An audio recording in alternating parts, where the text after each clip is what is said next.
they basically laughed and said, "Oh, I thought you had a suicide pact," because Mm. they saw me 2 days after. I mean, it's not something you can joke about.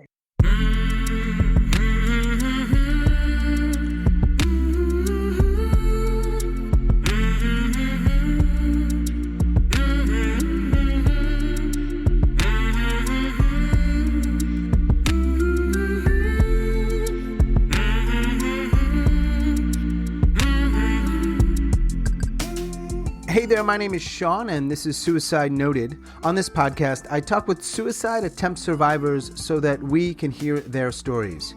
Every year around the world, millions of people try to take their own lives, and we almost never talk about it.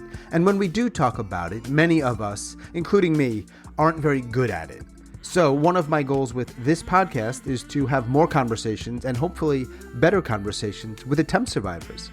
Now, we are talking about suicide, so this may not be a good fit for everyone. Please take that into account before you listen. But I do hope you listen because there is so much to learn. If you are a suicide attempt survivor and you'd like to share your story, I'd love to talk. Please reach out. hello@suicidenoted.com or on Facebook or Twitter @suicide-noted. And of course, let other people know about this podcast. Share it on social media. There are a lot of folks out there who probably could benefit from hearing these stories, so let's let them at least know about the podcast. I want to thank all of our suicide attempt survivors who have joined me on this podcast since we launched last July. I really appreciate it. And to all of you who listen, thanks very much. Check the show notes for additional ways you can support this podcast. We have 2 different ways you can make a financial contribution, and we could use the help. There are some costs associated with producing this podcast. Really appreciate it. Thank you. Today, I am talking with Alice. Alice lives in England, and she is a suicide attempt survivor. Hi, Alice. How, Alice, did you reached out to me, right? You sent me an email. Yeah.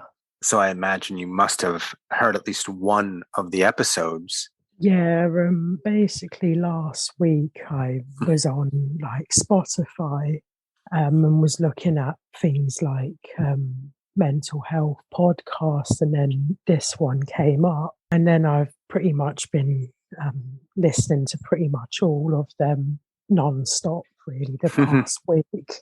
What draws you to those episodes? What do you get out of listening to them? I'm curious. Well, it's sort of, at the moment, I'm going through quite a bad patch, and basically it helps trying to listen to kind of like hear people's success stories with things getting better, and it sometimes helps a bit with that. Most people who hear it, they don't want to talk about their struggles. You're in the great minority of people who not only hear it, but say, I might want to talk to this guy about this. So any idea where that comes from? It's a few things really. One is because of like your personal experiences and struggles you've had. It's also to kind of be at least help to maybe just one person. And it's kind of a bit of like to have a bit of a moan about how I've been treated since moving to the West Midlands from London. When did you move from London to the West Midlands? Well, we moved in 2014 and stayed for a few months, but had to move back to London, and we moved again to stay permanent in, I think it was 2019. So you had said earlier, and I hope I understand you correctly, that some of the stuff, particularly since you moved. So what's that stuff that's been difficult? In terms of like I've attempted over 20 times. And when we first moved here, there was a lot of upsetting things that happened. It was a loss of, because I'm not really able to have children due to a previous person I was with.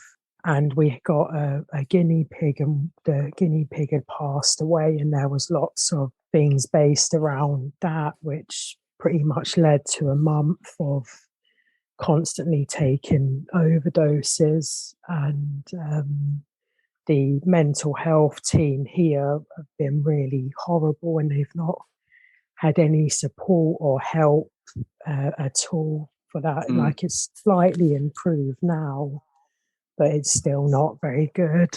You've attempted more than 20 times, right?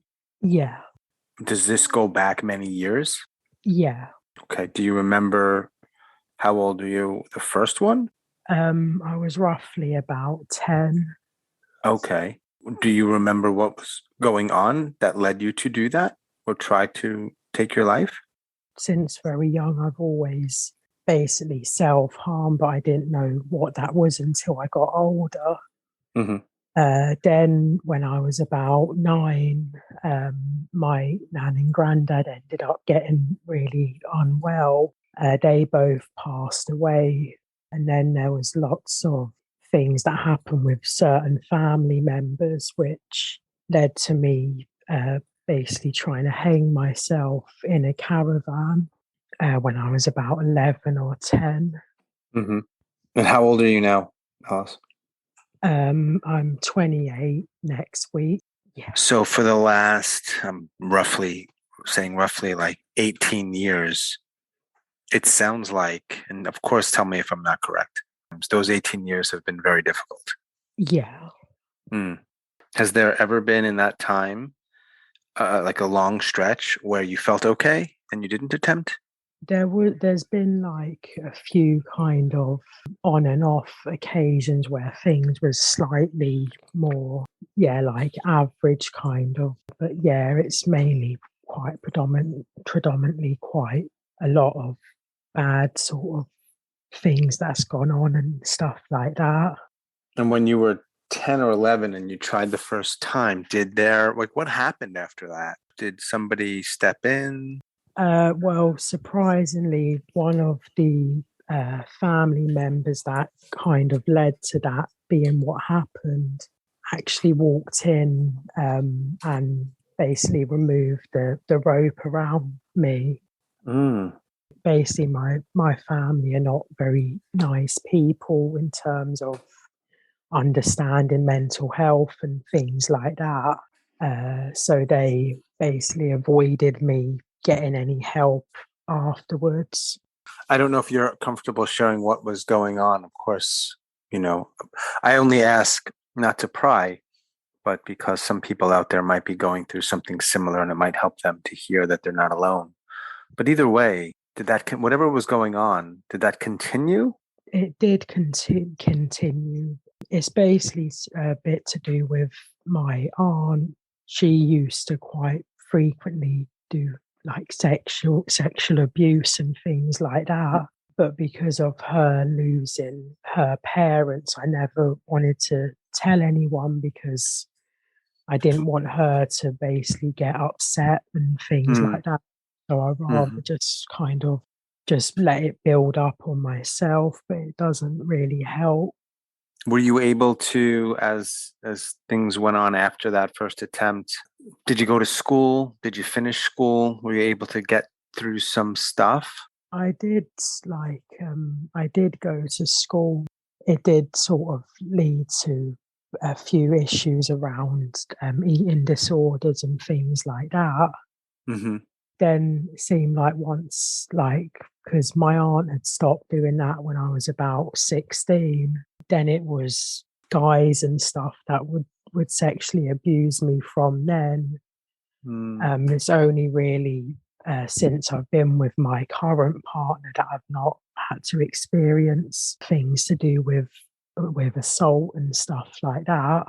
And all the while, when you're going through life, that's happening, it sounds like, somewhat frequently. And Yeah, at points along the way, you attempt, yeah, right? Do you, and if this is a little bit too personal or too graphic and you don't want to answer, of course, that's okay. I'm thinking to myself, do you attempt in different ways? Because as you know, you try and it doesn't work. Are you trying at that point like different ways because you want it to work? yeah. Usually, it's mainly always to do with overdoses, Okay. whether it be from tablets, drugs, or alcohol. There has been a few where it's been to do with like cutting and things like that. And one of the more recent attempts was I tried to jump off like near a bit like a railway. I tried to jump off of that. But yeah, it's usually mainly always tablets, whether it will be trying to increase the amount or Hmm. research like stronger strengths and things like that. When was the most recent attempt? I think it was a couple of months ago. Mm. Pretty bad because it's not certain, but there's about a 99% chance I actually died on that occasion. Wow. But like I still ended up getting like resuscitated and brought back. This might be a weird question, but I ask a lot of weird questions. If you hear the podcast, you know that. How do you feel about being brought back and not having died? Angry, really. Like currently, the past 2 to 3 weeks, I've been stockpiling things and stuff because I'm still very suicidal at the moment. Mm.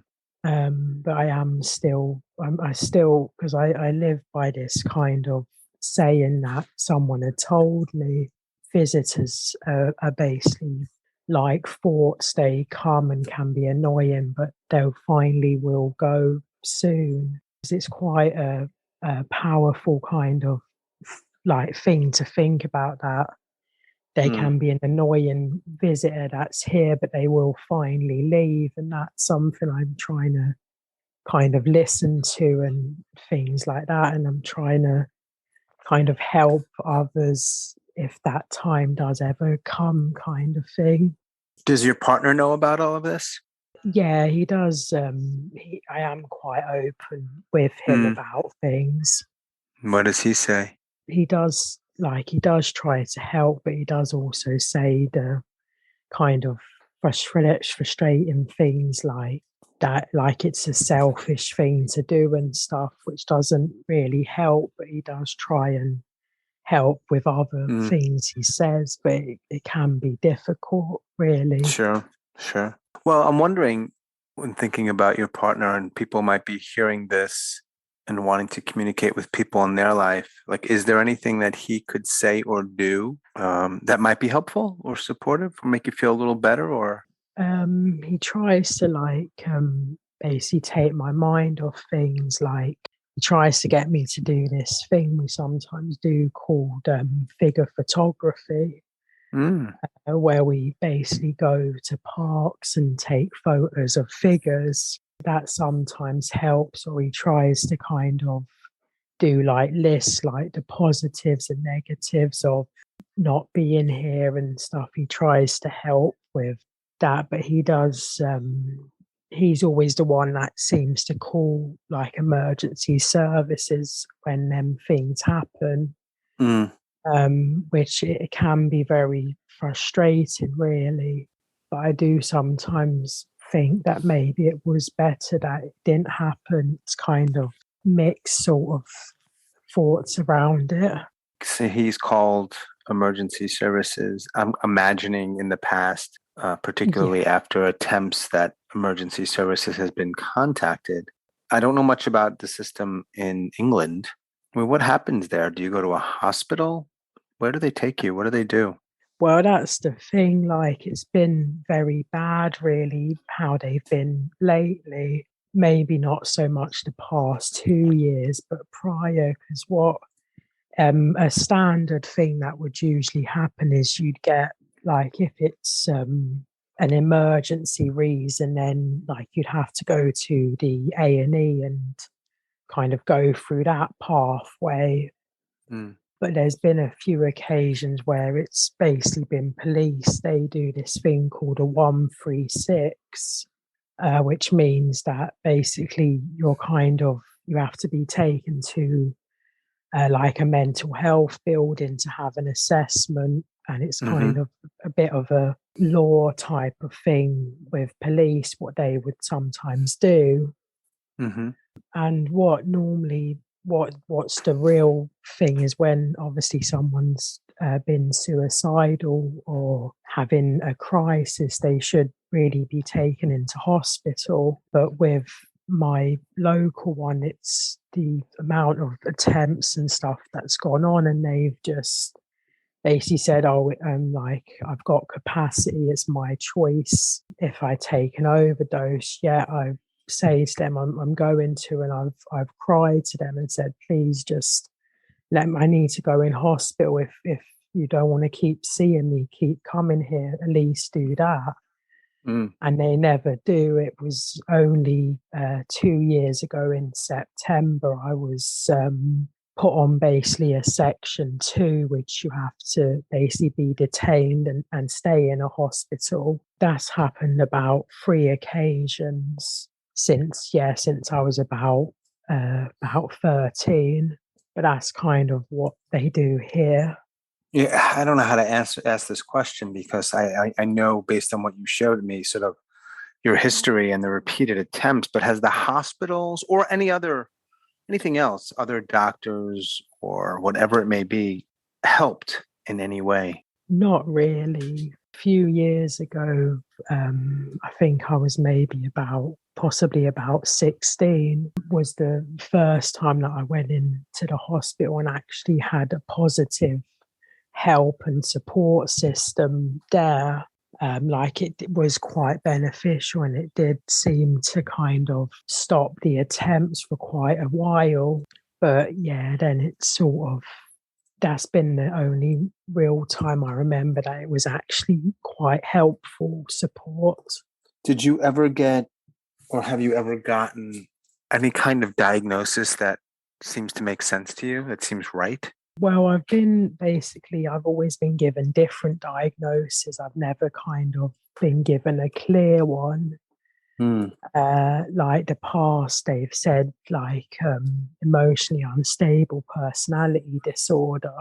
Sometimes they've said schizophrenia or bipolar affective. It's always been kind of mixed diagnosis, and there's never been like a clear diagnosis that seems to suit me, because with what it confuses me, because with my understanding with like basically BPD, that's kind of mood swings that are quite frequent, like it usually multiple moods in one day, whereas with me I seem to have these very bad dark sort of depressions for quite a few weeks, and then it's calms for a bit. So it's always a kind of never a clear outcome sort of. What's the darkness like that lasts for a couple of weeks? Are you in bed? It's normally constant self-harming, Mm. over drinking. Mm. I start seeing certain things in foods and stuff like that, because what I do is I write a lot of things down, Hmm. like poems and stuff like that, and it's that sort of dark time. It's always very negative things I'd write down, and that sort of when it's like the stockpiling of tablets and stuff like that. That's kind of. Are you able to have, I don't know if there's such a thing as a normal life, but are you able to work or have friends or do things that bring you any sort of joy or whatever else? Not really, Mm. because I've got lots of issues around socializing. I am sometimes able to like go with my partner to do the photos and things, or it's like writing. It's sort of, I can't seem to have like an actual stable day to day life. Hmm. The writing and especially the figure photography sounds really interesting. Yeah, it's quite interesting. So it doesn't sound like you have a lot of people in your life to talk to. No. Hmm. And I don't know how things work in England. Like I said, I mean, do you see anybody on any sort of regular basis? I don't know what you'd call them, a counselor or a therapist or some kind of doctor. Well, I have it's like a support worker. She's a mental health nurse. I see her pretty much every 2 weeks. Hmm. yeah, that's kind of the main sort of like there is the consultant psychiatrist, which is every few months, and I'm currently waiting to hear back to get like one-to-one psychology, but I'm very kind of fearful about that because it sort of goes over past traumas and stuff. So I'm kind of a bit worried about that. Right, right. Some psychology does that. Yeah. How many people know about your attempts? Mainly my partner. I try and not basically tell my mum about things because of how she is about stuff. In the past, it was before I went to another hospital, and she basically said, "Oh, if you have a certain aspects of certain mental illnesses, she wants basically nothing to do with me." Wow. And all I really wanted at that time was just like at least a hug or something. But she pretty much said that and walked out. Mm, Um, so I've not really. My partner mainly is the one that knows about the attempts and things like that. But yeah, I don't really. not that you need to hear this from me, but it makes sense that you wouldn't tell somebody, whether it's your mother or someone else, after she said those things. I certainly wouldn't, you know. Yeah. So, are you on any medication? I am on medication with it's always been kind of a on and off thing. So I'll take it for a bit, then stop and then take it again. Mm. One of the questions I often ask people I talk to is around myths or things that people just don't understand about. And it could be mental illness or suicidal ideation or attempts or anything sort of around that. Is there anything that you think people really just don't get, don't understand? One main one is definitely that it's a selfish thing because it's not really a selfish thing at all. It's kind of your last kind of hope with everything. Another one is kind of a mixed myth in a way. It's sort of that suicide's a choice because it is in a way. I think it is a choice, but it's obviously you're not really thinking clearly, so it's difficult with that. And I think is mainly another one is like attention or something that a paramedic said to me was basically laughed and said, "Oh, I thought you had a suicide pact." Because Mm, they saw me 2 days after. I mean, it's not something you can joke about. It's a very, I know people deal with things differently, but it's not really a funny thing to think about. It's kind of your last option. I think it's just the fact that, like, it's like, oh, that you don't care about anyone if you want to do this. You still care. That could be one of the reasons you do think that's the best option, like to help others and stuff like that. Quite a few things, really. yeah, I bet. So you're 28 years old, you said, right? Yeah. If you heard the podcast, I do ask some rather direct questions, but that's part of what I do. Do you think you're going to make it to 29 or 30? Honestly, probably not. It seems a bit weird because the amount of times that attempts have been done, yet I've always been still here. Mm-hmm. It does sometimes think that maybe there is this whole other purpose as for me existing. Thinking about it 100%, I probably don't think I will be. Do you have any idea what that other purpose might be? Not really. I sometimes think it could be to help others because there's been a few occasions like I gave CPR to my aunt when I was 15 because she had a heart attack. I saved someone from jumping off a bridge who was suicidal, and basically a friend of mine at a hospital, I convinced them to keep fighting and stay alive as well. they did, in the end, they did end up passing away.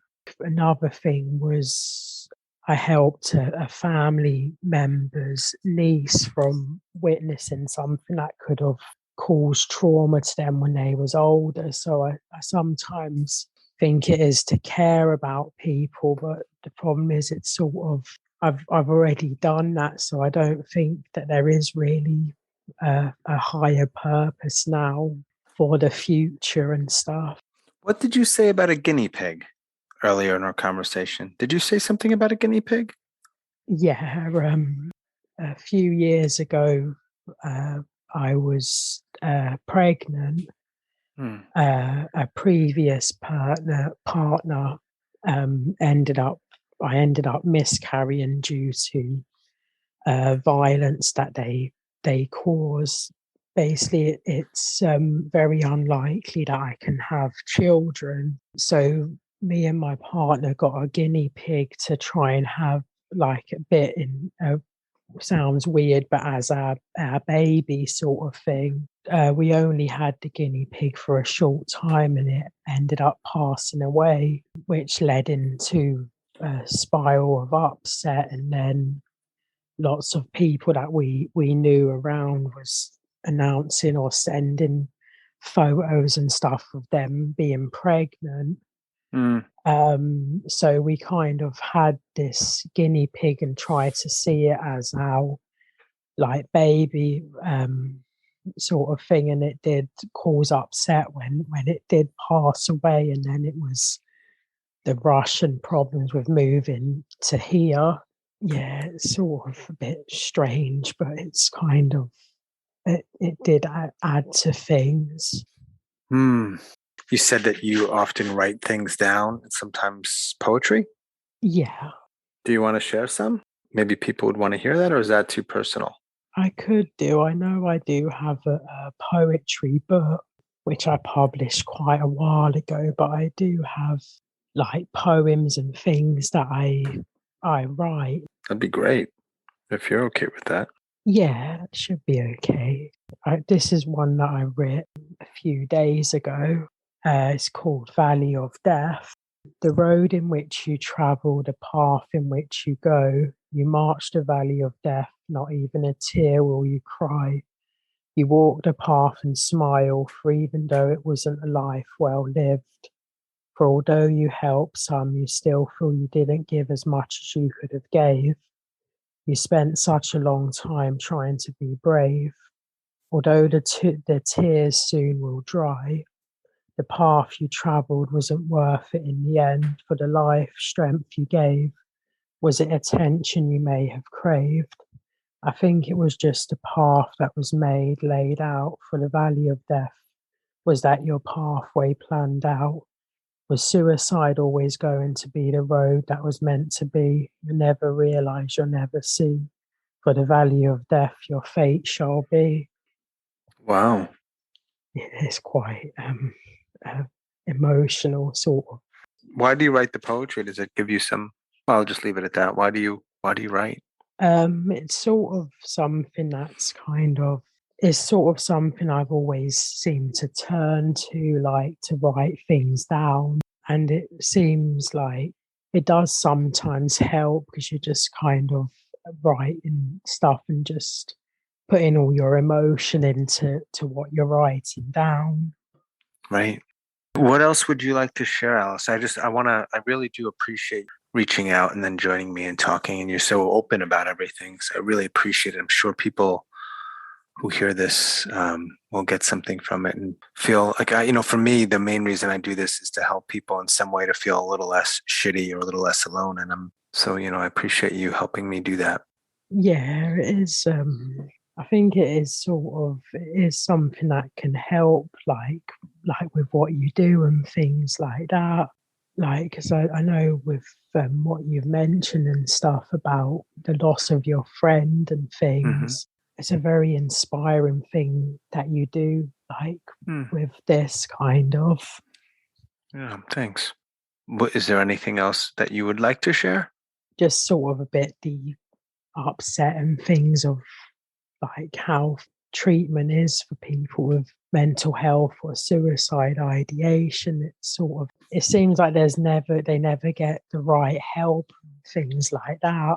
And it is upsetting, really. Like, I think the podcast that you do does help with just kind of letting people hear their stories and stuff. I know, like, at the moment, it's sort of, because we have, I don't know if you have that in America, but we have a charity called Samaritans. Mm-hmm. And basically, at the moment in November, I'm doing like a 30K jog for them. Wow. It's been a bit challenging, but it does help because I have had a few positive experiences talking with Samaritans. You're going to jog for 30 kilometers? Yeah. Are you training? That's a long run. Not fully training. Wow. Basically, what the thing that's pretty nice is that they're quite easy going, kind of like you don't have to do it all in one go. So I'm trying to kind of do it quite a lot, but it's sort of a mix of walking and jogging. This is through the Samaritans. Yeah. Good for you. I didn't know if you wanted to listen to one more poem.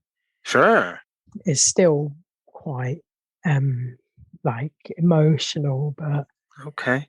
This one's basically called As If Today Was My Last Day. And it's sort of, I will hold your hands and never wish to let you go. If today was my last day, I will face the sun as it radiates my skin. I will take a deep inhale and a slow but meaningful exhale. As I feel the oxygen breathe life within my soul. If today was my last day, I'll reach my hand out to yours, feel the warmth of your very skin. Pause, take a moment just to remember how your hands felt. I would slowly face you, smile as if all my positive energy goes within that smile, that grin. If today was my last day, I'll slowly tread upon the pavement as I feel the force from underneath. I'll just continue to breathe. I'll wake upon the fields, the reserve I've always loved. How nature fills the emptiness as the birds tweet as they nest. If today was my last day, I'll take every moment as a precious gift. I'll message those I've known but maybe never thought to talk to more or get to know. Message and talk to families in which in time we drifted apart. If today was my last day, I'll love those close with the very beat of my heart. As I know once it's over, in time the memories may part. Even if today wasn't my last day, I'll just keep fighting more and more to love and care till my last day as my soul will pass. It's sort of quite like I'm do quite dark sort of poems. Mm-hmm. But they're always, I try and have at least some sort of powerful moment in the poems or words sort of in it kind of thing. It can be anything you want, I think. But hey, I'm glad, by the way, Alice, I'm glad that you are not only are able to join me and talk and willing, but also when I'm always careful to say this, but I'm glad you're still around, you know? I'm glad you're still around, and I'm glad you're able to, I think the poetry and your words here or elsewhere do help people. And so I'm glad for that. Yeah, and you as well. Yeah. Okay, Alice, I appreciate it again. And I don't know. I never know how to end these conversations. I just hope you feel okay and do stuff that makes you feel good. Yeah, and I hope you're definitely doing okay in things. Well, I appreciate that. All right, Alice. Take care. Thanks again. Bye-bye. Bye.